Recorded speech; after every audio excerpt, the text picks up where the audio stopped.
Alors, bonjour à tous, heureux de vous retrouver à nouveau sur YouTube, chers amis, en ce vendredi 27 juin 2025, 15h26, heure du Québec. Merci à ceux qui sont abonnés, merci à ceux qui vont s'abonner, merci à ceux qui m'envoient des liens, des messages toujours pertinents, intelligents, et même quand ils sont en désaccord avec moi, ça me fait plaisir, très pertinent. Continuez, n'oubliez pas de me dire d'où vous regardez, écrasez le petit pouce en l'air et partagez la vidéo, parce que c'est ça la liberté d'expression, c'est de pouvoir commenter, être en désaccord, présenter des arguments rationnels, sans perdre la tête comme une petite fille à qui on a enlevé la poupée, sans avoir des réactions de woke. Moi, je m'en vais, c'est parce que j'entends pas ce que je veux entendre. Puis d'être un expert, ça ne veut pas dire que tout le monde dit la même chose. Venant d'un expert non diplômé et fier de l'être, le vrai monde des vraies affaires, la chaîne officielle des experts non diplômés et fiers de l'être, puis qui ont des arguments pas mal solides, qui peuvent prendre tous les experts de la planète diplômés, puis les mettre dans une petite boîte, mettre un tank dessus, puis l'envoyer à qui de droit. Heureux de vous retrouver. Merci à ceux qui sont là. N'oubliez pas le bleu de méthylène, n'oubliez pas l'eau hydrogénée, n'oubliez pas l'ashwagandha, une poudre qui donne de l'énergie aussi, mais qui est bonne, les gars, pour le zizi. Tu peux en avoir besoin, on ne sait jamais. Surtout si tu réagis comme ça. Je suis pas d'accord avec lui, puis parce que ma haine pour les Juifs est tellement forte que je suis pas capable de réfléchir, puis que si t'es pas d'accord avec moi, je m'en vais, puis je t'abandonne. Adieu. Non, comment? Tu as besoin d'ashwagandha, tu as besoin de bleu de méthylène, d'eau hydrogénée, mais tu as surtout besoin de t'entraîner. J'ai fait 2 classes de fou de yoga aujourd'hui. Je pète le feu. 62 ans, bientôt 63. Je peux te dire que je suis en forme. Ceci étant dit, chers amis, il n'y a pas grand-chose qui se passe. Il y a des attaques qui continuent à se faire. Dans la bande de Gaza, c'est le bordel total. En Europe, c'est la folie. Il y a des émeutes partout de gens qu'on a laissés rentrer sans les questionner, sans leur demander d'être respectueux du pays dans lequel ils s'en viennent. Ils sont tous rentrés légalement. Ça fait des dizaines d'années, mais spécifiquement depuis 15 ans en Europe, qu'on a invité tout le monde, tous les jeunes bums, à rentrer en Europe sans vérification. Nous autres, on veut de l'immigration, mais tu veux des gens qui vont venir aider à construire et à continuer ce qu'on a commencé à faire il y a des décennies et des décennies. Avec l'aide de plein de gens, on a construit des sociétés économiquement viables pour la classe ouvrière. Ça, c'est nos ancêtres qui ont fait ça, OK? De 2-3 générations passées, 4, 5 même. Puis on était contents de ce qu'on avait bâti. C'est ce qui fait que si tu t'en vas devant les ambassades des Nations Unies, le TONU qui m'écoute, écoute-moi bien là, tu vas voir que même en Russie, il n'y a pas un grand line-up pour aller vivre là. Un pays que tu vénères à cause du Vladmaster. Puis moi, je l'aime bien, Vladmaster, des fois. Puis des fois, je trouve qu'il est vraiment stupide. Puis il ne faut pas que tu oublies qu'il est assis sur les genoux. Puis il était assis sur les genoux de Klaus Schwab, lui aussi. Puis j'aimerais te rappeler, toi, le pro-Vlad, aveuglément pro-Vlad, que tes petites fanfaronnades que tu nous fais à Montréal, Toronto, Paris, New York, Los Angeles, puis toutes les capitales de wokistes, anti-israéliennes, pro-palestiniennes, pro-iraniennes, t'essaieras d'aller faire ça dans le pays du Vladmaster. As-tu vu, toi, des manifestations en train de détruire le centre-ville de Moscou, toi? Le bozo? Non. Parce que ça revient toujours à la même chose. On en revient toujours aux mêmes gens. Qu'ils soient les alternatifs ou les wokistes, androgynes, stupides, c'est le même monde qui réagissent de la même façon puis qui ne travaillent pas. Puis qui ont la mentalité que tout leur est dû. Parce qu'on leur a torché le cul depuis leur naissance. Nous autres, on en veut de l'immigration. Moi, ça fait des années que je le dis. J'en veux parce qu'on en a besoin. Mais peux-tu faire rentrer des gens qui vont être respectueux, qui vont respecter la loi, là, puis qui vont venir travailler à construire, puis à continuer ce que nos arrière-grands-parents ont fait, et non pas avoir laissé rentrer des lunatiques, des criminels, des bombes, qui s'en viennent nous faire suer, qui viennent manifester. Moi, j'ai rien contre ce que tu manifestes là, pour la Palestine puis l'Iran, mais toi qui es parti d'un pays qui ne faisait pas ton affaire d'abord, parce que quand tu quittes puis tu te sauves puis tu rentres illégalement dans un autre pays, viens pas me dire c'est parce que tu avais la situation la plus parfaite puis idéale dans ton pays de naissance. Donc moi, je me demande, si tu t'en viens ici juste pour perturber nos sociétés puis nos pays, puis attaquer nos filles, puis attaquer... Parce que c'est pas tous les immigrants qui font ça, mais ceux qui rentrent illégalement, habituellement, quand tu rentres illégalement dans une classe, quand tu rentres illégalement dans un magasin qui est fermé, quand tu rentres illégalement dans une maison qui ne t'appartient pas, ben on appelle ça une invasion, une intrusion, je ne sais pas comment ils appellent ça, mais c'est un acte criminel. Même chose pour une frontière de pays, sauf que depuis des décennies, nos lunatiques politiciens ont tout laissé faire. On veut de l'immigration, mais tu veux des gens qui vont être respectueux, peuvent continuer à pratiquer leur religion, puis vivre leur tradition. Moi, j'en ai rien à foutre. Je veux pas qu'ils deviennent des Québécois à porter la ceinture fléchée, mais qui respectent nos lois, qui respectent notre société. Puis si tu as vraiment envie de manifester pour la Palestine, moi, je veux savoir pourquoi tu n'es pas allé en Palestine pour combattre Israël. Moi, je veux savoir pourquoi tu n'es pas allé en Iran pour combattre avec les Iraniens, Israël, puis le grand État sioniste, puis les détruire. Supposément avec une armée qui n'existe pas, puis ils ont besoin de soldats, ils n'ont pas d'armée. Tu aurais dû y aller, au lieu de nous faire suer ici. C'est ça que je veux que tu comprennes. À un moment donné, c'est bien beau de tout endurer, tout tolérer, comme tous les gens sans courage, là, qui sont sur les réseaux sociaux, puis qui se prosternent devant les gauchistes, puis qui se prosternent devant les lunatiques des réseaux alternatifs qui disent « Oh, Israël a été éradiqué, l'Iran est tellement fort. » Mais coudonc, pourquoi tu es ici? Pourquoi tu ne prends pas l'avion pour aller en Iran? De quoi tu parles? Moi, je ne sais pas. Tu iras manifester en Iran. Tu iras manifester dans le cœur de Hamas, la ville, dans le cœur du bastion du Hamas, dans la bande de Gaza. Tu iras manifester. LGBTQ, tu vois ce qui va arrivé avec l'homme. À un moment donné, il faut que tu aies une tête sur les épaules. Tu peux être... Moi, je ne suis pas pour Israël, je ne suis pas pour l'Iran, je ne suis pas pour qui que ce soit. Moi, j'ai juste la neutralité rationnelle de comprendre qu'il y a eu une guerre entre les deux, puis il m'a dit une chose, c'était pas deux joueurs qui étaient de même calibre, là. T'es pas capable d'admettre ça. Ta haine pour les Juifs t'a rendu tellement stupide que toi, tu penses que parce que Scott Ritter ou McGregor ont dit « Ils vont éradiquer Israël, ils sont tellement puissants, ils ont 3000 missiles. » 3000 missiles. Tu veux les missiles, toi? Ça tombait sur des... Quand ils réussissaient à se rendre, ça tombait sur des quartiers résidentiels en Israël. Voyons donc. Avec quelque peu de dommages. C'est du n'importe quoi. As-tu vu, toi, l'aviation iranienne? As-tu vu? Il n'y avait rien. Come on, give me a break. Donc, moi, je suis ni pour un ni pour l'autre. 40 ans d'un régime d'occupation islamiste. Toi, t'es pour ça?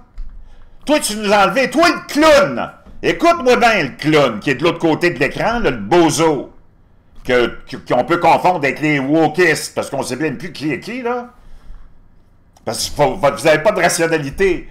Donc, même si tu penses que tu es un alternatif, tu es un wokiste. C'est hallucinant. Wow. Moi, j'en reviens pas. Toi, tu nous as fait enlever notre religion, tu nous as fait enlever nos croix partout, puis c'était notre base, là, ici. Tu nous as fait enlever notre foi pour la détacher de l'État. On veut pas donner la religion dans l'État, ça prend une séparation des... Puis toi, t'es là à protéger un régime d'occupation islamiste. Coudon, tu t'écoutes pas. C'est pas possible, man. Être aussi gaga. Lady Gaga est partout. Wake up, man. Moi, je suis ni pour un ni pour l'autre. Puis ça, je veux que tu le comprennes. Puis Trump, c'est pas mon sauveur. Moi, j'en ai un sauveur, il est en haut. Il est nulle part ailleurs. OK? Trump, c'est un bouffon comme tous les autres. Mais des fois, il fait des bons coups. Comprends-tu? Puis des fois, c'est un combattant. Mais il n'y a rien qui va arriver, là. Il n'y a rien qui va vraiment changer, mais il est capable de on va aller voir des décisions. Aujourd'hui, le vendredi, c'est souvent comme ça, surtout avant la fin de la session puis le début des vacances aux États-Unis. Il y avait une pile de décisions de la Cour suprême qu'on attendait, de causes qui ont été rapportées à la Cour suprême, puis il y en a une qui va faire peut-être ton affaire. Donc, en Europe, en Belgique, il y a eu une attaque contre une entreprise de missiles ou de fabrication de missiles, plus d'1 million de dommages. Les policiers étaient là à tourner autour des manifestants, naturellement pro-israéliens, pro-palestiniens. Ben, va-t'en en Palestine. Puis là, tu as tous les immigrants qui sont là arborés dans nos pays avec les drapeaux d'un tel pays, d'un tel pays, d'un tel pays. Ben oui, mais qu'est-ce que tu fais ici? Va-t'en dans ces pays-là. Nous autres, on en veut des immigrants, beaucoup même, mais constructifs. Ils peuvent être musulmans, ils peuvent être n'importe quoi. Moi, j'en ai des amis musulmans. Puis ils travaillent, payent leurs impôts, ils ne nous dérangent pas, pratiquent leur religion, puis ils ne m'ont pas demandé d'être musulman.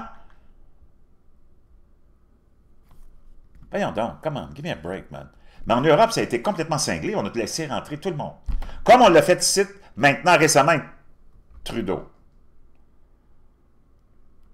Pas possible. Donc, des manifestations partout en Europe. L'Europe est devenue un vrai bordel. Tu as vu ce qui est arrivé avec les attaques lors du Festival de la musique? C'est pas le genre d'immigrants que tu vas avoir, ça. C'est tous des illégaux qui n'ont pas des bonnes intentions. D'abord, quand tu rentres déjà illégalement, tu n'as pas vraiment des bonnes intentions, là. Tu comprends? Puis avant de cheer up pour un autre pays, commence par essayer de respecter le pays dans lequel tu es, là. Puis moi, je veux savoir pourquoi tu n'es pas allé au Zimbabwe, tu n'es pas allé en Éthiopie, tu n'es pas allé au Yémen avec les Houthis, tu n'es pas allé dans le sud du Liban avec le Hezbollah. Comment ça fait que tu es ici à déranger et à détruire notre société qu'on a construite en travaillant fort, là? C'est ça qu'il faut comprendre. À un moment donné, là, je sais qu'il y a beaucoup de monde qui ferment leur gueule parce qu'ils ont peur d'offusquer, ils ont peur de se mettre du monde contre... Ils ont peur d'avoir une critique comme moi j'en ai eu de ce clown-là. Qui dit, moi je me désabonne parce que toi tu dis qu'Israël est plus fort que l'Iran. Ben, c'est pas que je le dis. C'est un fait, mon chum. C'est comme aller écouter tous ces clowns-là qui se plaignent du complexe médiatique, qui sont juste d'un côté, eux autres sont aussi stupides de l'autre. OK? C'est comme dans n'importe quoi, il y a toujours un gagnant et un perdant, il y a toujours un plus fort et un plus faible. Qu'est-ce que je te dise? Puis eux autres, même si tu mets Mohamed Ali contre le plus faible de tous les humains de la planète, puis qui se fait manger tout rond par Mohamed Ali en 30 secondes, ils vont vouloir que, même si tu l'as vu, te faire croire que non, c'est l'autre qui a gagné contre Mohamed Ali. Ce que tu as vu, c'est pas vrai. Come on, give me a break. Ceci étant dit, Trump remporte une victoire majeure dans une affaire de citoyenneté liée au droit du sol, tandis que la Cour suprême limite les injonctions à l'échelle nationale. Tu le sais que tous les petits juges ont essayé de jouer au président puis de bloquer le président, le vrai président élu des États-Unis. La Cour suprême dit là, c'est fini, ces folies-là. Puis l'histoire de tu veux venir aux États-Unis puis accoucher ici puis que ton enfant ait de la citoyenneté, comment? Give me a break. La Cour suprême des États-Unis a statué vendredi que les injonctions nationales émises par les juges des tribunaux inférieurs excèdent probablement l'autorité constitutionnelle du pouvoir judiciaire, donnant ainsi un coup de pouce majeur à la volonté du président Trump de mettre fin au droit du sol. L'affaire contre la Casa Inc. tournait autour de blablabla, donc whatever. OK, donc il y a eu tellement de décisions, mais beaucoup de victoires pour Trump au niveau des décisions de la Cour suprême. Mais ce qui m'intéresse et que je veux te partager, la vague d'assassinats perpétrés par Israël a tué 30 généraux iraniens dans les premières minutes d'une guerre de 12 jours. OK? Israël a révélé les détails de sa vague dévastatrice d'assassinats lors de l'opération Mariage Rouge, tuant 30 généraux iraniens. Dans les premières minutes du conflit, le 13 juin, l'armée israélienne a lancé une opération préventive visant non seulement à décimer le programme nucléaire iranien, mais aussi à éliminer ses chefs militaires. Il y a eu plein de... C'était hallucinant.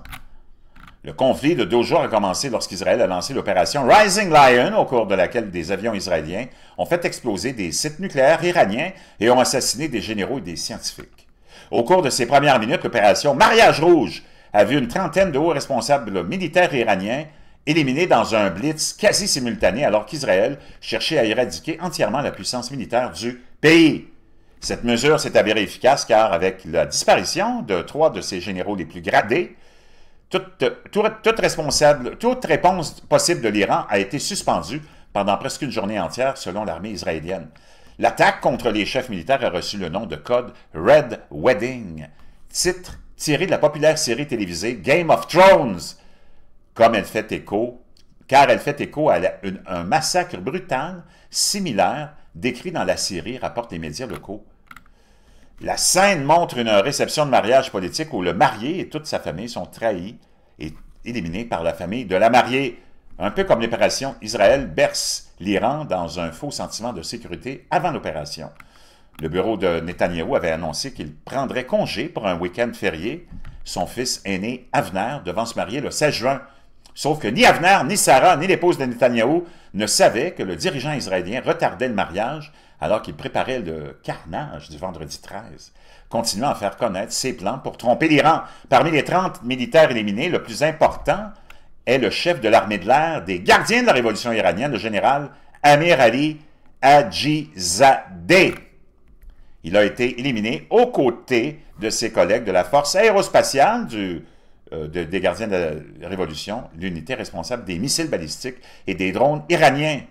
Ils se réunissaient clandestinement dans le but de préparer les représailles de l'Iran contre Israël. Israël a lancé une campagne de tromperie dans le seul but de tromper l'Iran et d'inciter les responsables de l'armée de l'air à se rassembler aux premières heures du matin.